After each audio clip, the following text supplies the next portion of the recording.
ایسا مسئلہ ہے کہ جس سے اکثر خواتین جو اپنے آپ کو دیندار سمجھتی ہیں وہ بھی ناواقف ہیں.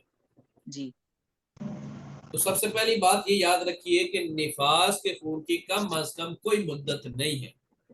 کم از کم ٹھیک خون حیض کی 1 دن مدت ہے کم از کم. ٹھیک جبکہ جو نفاس کا خون ہے جو بچہ جننے کے بعد عورت کے ساتھ معاملات لاحق ہوتے ہیں، جو اس کو بلیڈنگ ہوتی ہے، اس کو نفاس کہتے ہیں. تو نفاس کی کم از کم کوئی مدت نہیں ہے. اگر کسی عورت نے کو بچہ جننے کے بعد خون بالکل ہی نہیں آیا تو وہ اسی وقت غسل کر کے پھر آگے نمازیں شروع کر سکتی ہے. ٹھیک اور اگر کسی عورت کو یہ اس کی مدت کم سے کم کوئی نہیں ہے، زیادہ سے زیادہ اس کی مدت 40 دن ہے. اگر 40 دن سے پہلے کسی عورت کے خون آنا بند ہو گیا ہے تو وہ غسل کرے گی. جس دن اس کا خون آنا بند ہوا ہے اسی دن وہ غسل کرے گی اور نمازیں شروع کر دے گی. اب ایک مسئلہ یہ بھی ہے کہ اگر کسی خاتون کو 40 دن کے بعد بھی یہ خون جاری رہتا ہے تو وہ کیا کرے گی؟ تو 40 دن تک تو وہ نمازیں چھوڑ دے گی، لیکن 40 دن کے بعد بھی اگر کسی خاتون کو یہ خون جاری رہتا ہے تو پھر وہ استحاضہ کے حکم میں ہوگا. اس میں حکم یہ ہوگا کہ عورت 40 دن مکمل کرنے کے بعد غسل کرے گی اور ہر نماز کے لیے الگ سے وضو کر کے ہم اپنی نمازیں شروع کر دیں گے. ٹھیک اس ہمارے میں ہاں یہ ایک غلط تصور پایا جاتا ہے کہ یہ 40 دن ہی پورے کرنے ہوتے ہیں. 40 دن پورے نہیں کرنے جی ہوتے. جی جس دن یہی نفاس کا خون یہ بند ہوگا اسی دن غسل کر کے عورت اپنی نمازیں شروع کر دے گی. ٹھیک. اچھا اس میں ایک سوال جو دوسرا بنتا ہے کہ نفاس کا جو خون ہے وہ تو پورے مطلب زیادہ ایک لمبا پیریڈ ہوتا ہے، تو عورت کو اس میں کس چیز کو احتمال مطلب کس چیز کا وہ اندازہ لگائے گی کہ اب خون بند ہو گیا، 2-3 دن نہیں ہے، ہو سکتا ہے کہ کبھی 4 دن 5 دن بعد پھر سے اس کو کچھ خون آ جائے، تو اس کا پھر کیا حکم ہوگا؟ یعنی درمیان میں صرف کوئی ڈسچارج ہے، کوئی تھوڑا سا ہلکا سا یلوئش سا اور بیچ جب میں کچھ بھی نہیں ہے، ڈرائینس کہتے ہے، ہیں یہ تو تو خواتین کو معلوم بھی ہوتا ہے کہ خون آ رہا ہے یا نہیں آ رہا. تو اگر کسی خاتون کا خون آنا بند ہو گیا تو وہ غسل کر کے اور نماز پڑھ لے. اور اگر بعد میں پھر شروع ہو گیا تو یہ وہ نفاس کا ہی حکم ہوگا، پھر اس میں وہ نماز چھوڑ دے گی. ٹھیک ٹھیک جزاک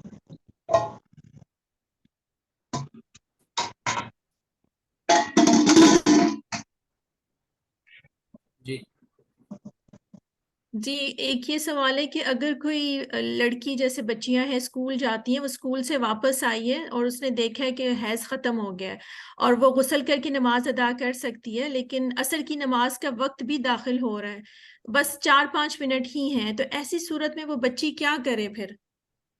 وہ غسل کرے اور پھر پہلے زور ادا کرے اور پھر اثر ادا کر لے. ٹھیک ہے. اسی طریقے سے جیسے مطلب یونیورسٹی میں بھی بچیاں کوئی پڑھتی ہیں یا پڑھاتی ہیں تو وہ سارا دن یونیورسٹی میں ان کا گزر جاتا ہے، گھر شام کو وہ آتے ہیں، دن کو ان کا حیض ختم ہو گیا تو وہ بھی پھر ایسے ہی جی کریں وہ گے ایسے ہی کریں گے، ایسے ہی کریں ٹھیک ہے، یونیورسٹی سے واپس آ کے غسل کریں اور جتنی بھی ان کی قضا نمازیں ان کو ادا کریں. گے. ٹھیک. جی جی ایک یہ کسی نے مجھ سے پوچھا تھا کہ حضور صلی اللہ علیہ وسلم سر ڈھانک کر اور جوتا پہن کر بیت الخلاء تشریف لے جاتے تھے، کیا یہ مسنون عمل ہے؟ رسول اللہ علیہ وسلم کی عادات میں سے ہے.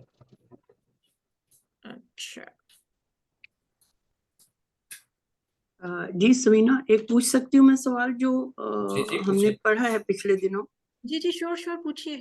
جی کہ بتایا تھا کہ جوتا پہن کے بھی نماز ہو سکتی ہے کہ جی بچے اگر کہیں باہر ہیں گھر سے اور نماز کا وقت ہو گیا ہے تو وہ اپنی جوتی دیکھے نیچے سے صاف ہے تو وہ جا کے مسجد میں نماز پڑھ سکتے ہیں. مسجد میں تو نہیں پڑھ سکتے کہ مسجد میں چونکہ آج کل کے دور میں قالینیں موجود ہیں تو جی ان کے خراب ہونے کا اندیشہ اور پھر ساتھ میں فتنہ پھیلنے کا بھی اندیشہ ہے. تو اگر کسی مسجد کی انتظامیہ وہ اجازت دیتی ہے کہ آپ جوتے پہن کے نماز پڑھ لیں تو پڑھی جا سکتی ہے، لیکن میرا نہیں خیال کہ کسی مسجد کی انتظامیہ وہ قالینوں کے اوپر جوتے پہن کے نماز پڑھنے کی اجازت دے گی. بہرحال اگر آپ باہر ہیں کہیں تو وہاں آپ کے جوتے اتارنے مشکل ہیں اور آپ جوتے پہن کے نماز پڑھنا چاہیں تو پڑھ سکتے ہیں، اس کی اجازت ہے. لیکن ہمیں اس بات کا بھی خیال رکھنا چاہیے کہ جو دور جدید ہے اس میں فتنوں سے بچنا چاہیے. ہاں جی بالکل. ویسے مجھے تو بڑا عجیب سا لگا تھا کہ جوتے پہن کے بھی نماز ہو سکتی ہے، جی لیکن بالکل ہو بہرحال آپ سکتی ہے، کہہ رہے ہیں کہ اجازت ہے. وہ اجازت کچھ تو ہے جوتے پہن کے اگر جوتے میں کچھ نہیں لگا ہوا.